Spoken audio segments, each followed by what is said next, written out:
Halo sahabat Sport News Indonesia, kembali lagi di channel Sport News Indonesia.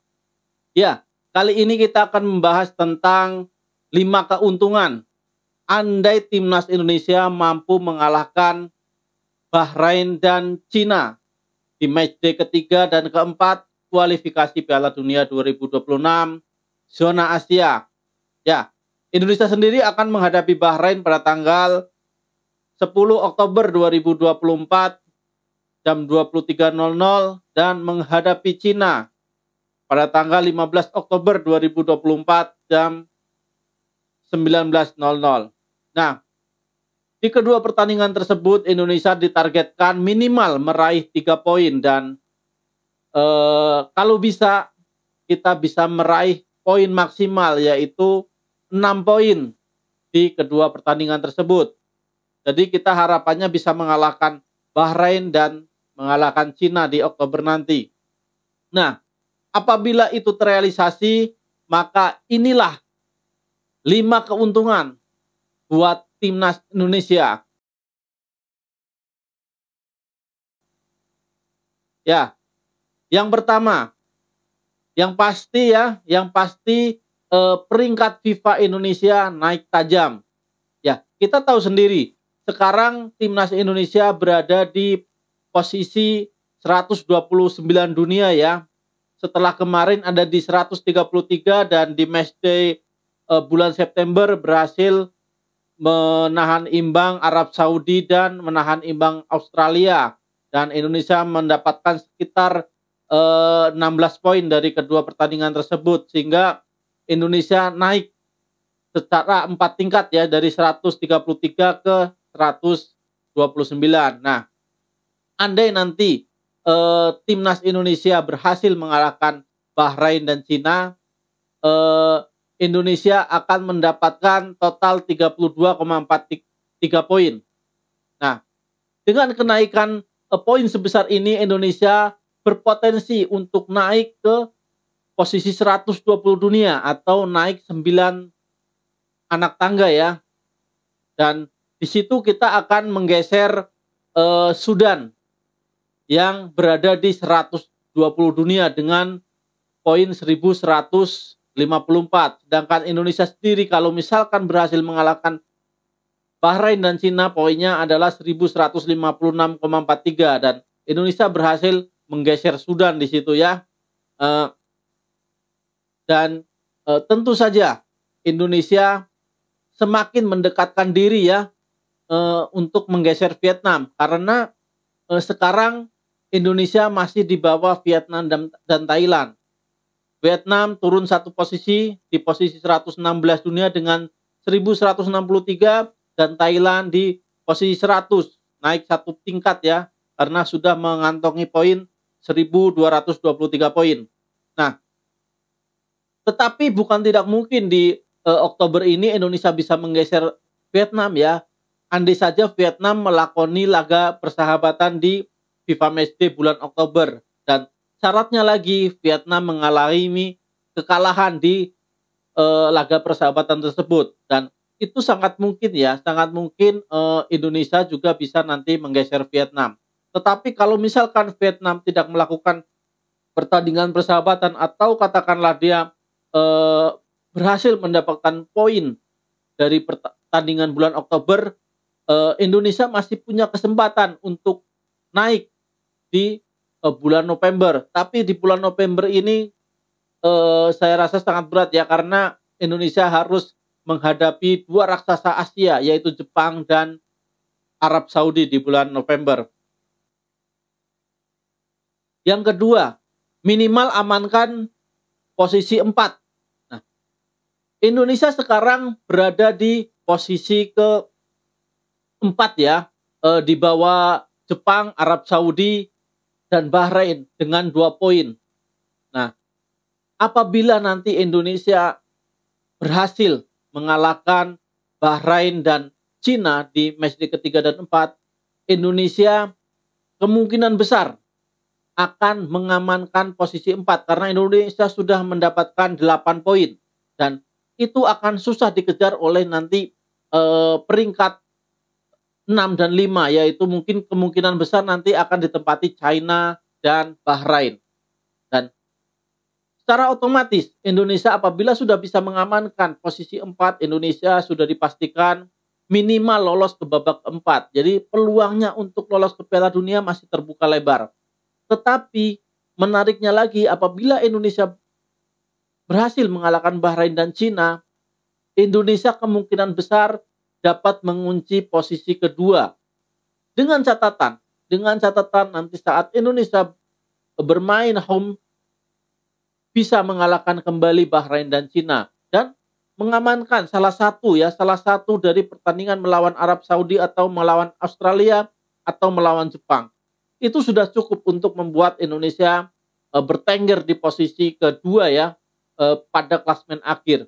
Ya, kita lihat untuk pertandingan matchday ketiga dan keempat. Di sini Bahrain lawan Indonesia dan Arab Saudi menghadapi Jepang, Australia menghadapi Cina, dan di matchday keempat Cina menghadapi Indonesia, Arab Saudi berhadapan dengan Bahrain dan Jepang menghadapi Australia. Kita lihat untuk prediksi hasilnya ya.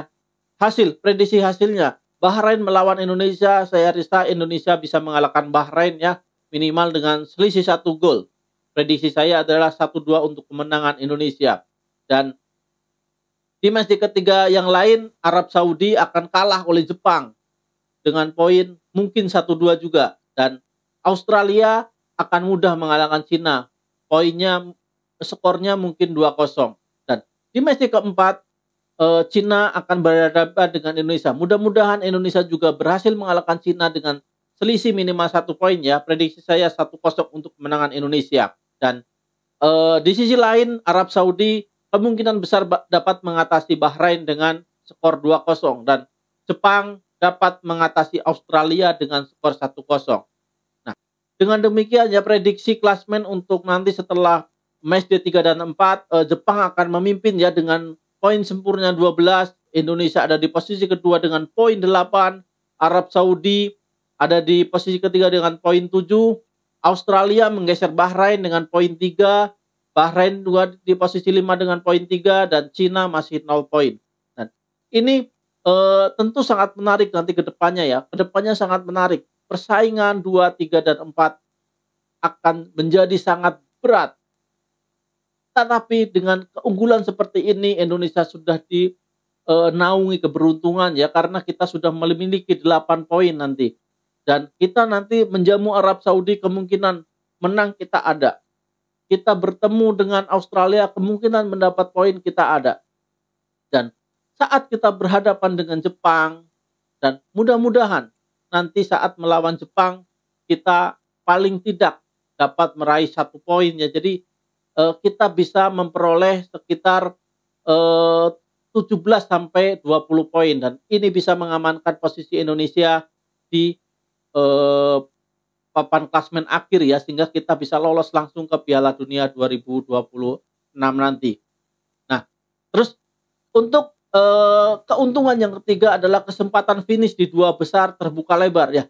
Apa yang saya katakan barusan adalah Indonesia sudah mempunyai tabungan 8 poin. Andai kita bisa mengamankan 6 poin nanti di lawatan di Bahrain dan Cina, dan kita selanjutnya tinggal menunggu kita menjadi tuan rumah Bahrain dan Cina. Kita menjamu mereka, dan harusnya apabila kita nanti bisa mengalahkan mereka, sewajarnya saat kita menjadi tuan rumah kita juga mampu mengalahkan mereka. Dan apabila itu sudah terjadi, kita sudah memiliki 14 poin. Ditambah misalkan kita bisa mengalahkan Arab Saudi atau Australia, salah satu dari mereka, kita kalahkan mereka. Kemungkinan besar kita bisa mengalahkan Arab Saudi karena kita bermain di kandang kita nanti ya. Dan apabila kita bisa mengalahkan Arab Saudi, kita sudah memiliki 17 poin. Dan kita tinggal mencari 1 poin lagi antara melawan Jepang atau Australia. Dan apabila itu terjadi, Indonesia dapat 18 poin, dan itu sudah dipastikan Indonesia lolos ke Piala Dunia sebagai runner up grup ya. Oke, kita lihat sisa pertandingan ya. Sisa pertandingan Indonesia melawan Jepang. di sini kemungkinan Indonesia juga akan kalah ya. Walaupun kita berharap kita minimal dapat 1 poin di situ, tapi berat.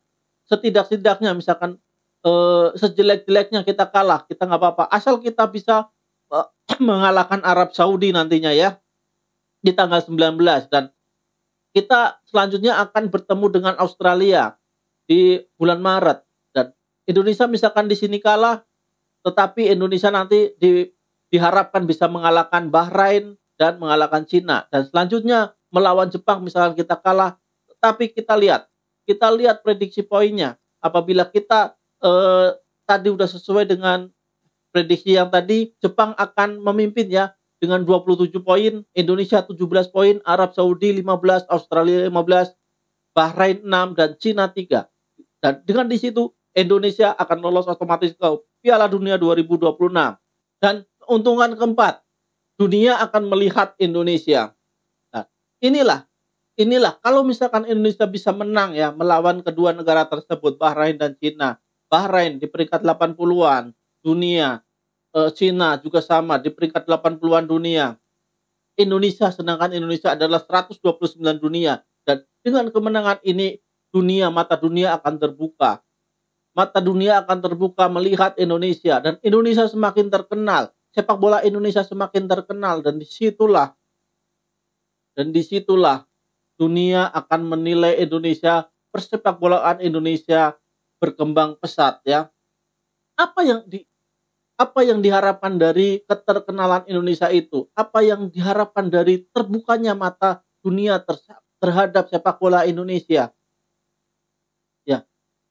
Di situ nanti pemain-pemain Indonesia, pemain-pemain yang berkewarganegaraan Indonesia, maupun itu pemain yang bermain di Liga 1 atau pemain-pemain yang abroad, bermain di luar negeri, mereka juga moralnya akan